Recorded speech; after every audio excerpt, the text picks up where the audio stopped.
देते चलिएगा। Alkene group का सूत्र क्या होता है जी? CnH2n plus 2। Alkyl group CnH2n plus 1। Alkene ठीक। Alkyne CnH2n minus 2। इतना तो आप लोग जानते होइएगा। इसका नाम लिखना आता है, कोई दिक्कत? इसमें कोई दिक्कत नहीं है। एक बैक स्टेप में हम लोग चलेंगे। 12th में जैसे हम पूछते हैं तो हम लोग क्या पढ़ता है? कार्बन। कार्बन में हम लोग क्या पढ़ेंगे? हाइड्रोकार्बन। जब कार्बन परमाणु के साथ हाइड्रोजन जुड़ा होगा तो उसे हम लोग क्या कहते हैं? हाइड्रोकार्बन। ये याद करने का सूत्र होता है, ठीक होता है।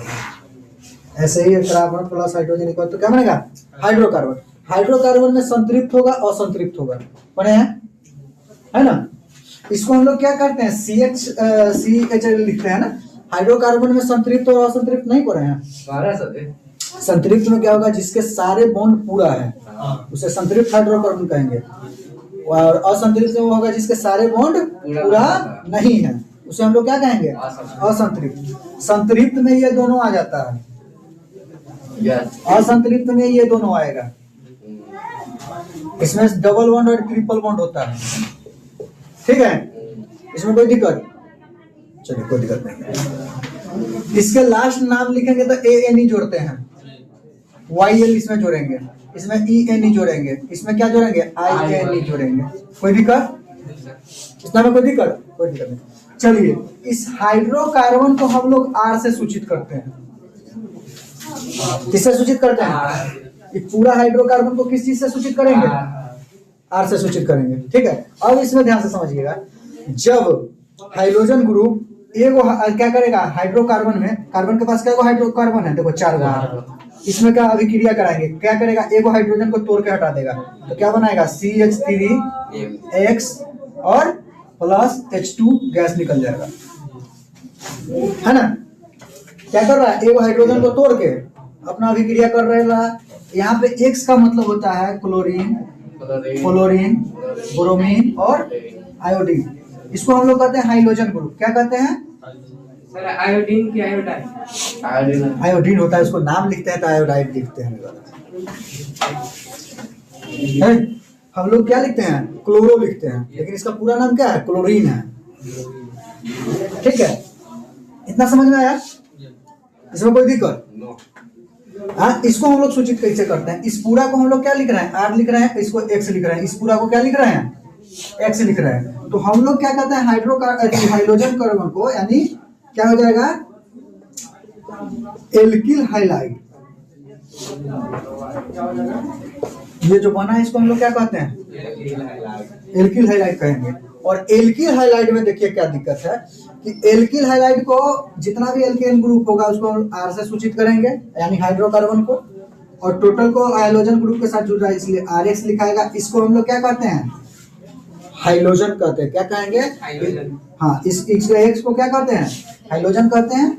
और ये टोटल क्या होगा? एल्किल हाइलाइड होगा। क्या होगा? एल्किल हाइलाइड होगा। अब ध्यान से समझिए, इसी का IUPAC नेम हम लोग थोड़ा देर पहले पढ़ रहे थे। किसका IUPAC नेम? इसी का IUPAC नेम।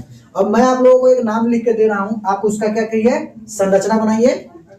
पहले तो हम लोग नाम लिख रहे थे, अब नाम मैं लिख के दे रहा हूं, आपको उल्टा संरचना बनाना है, ठीक है? लिखिएगा 2,2-डाइक्लोरो,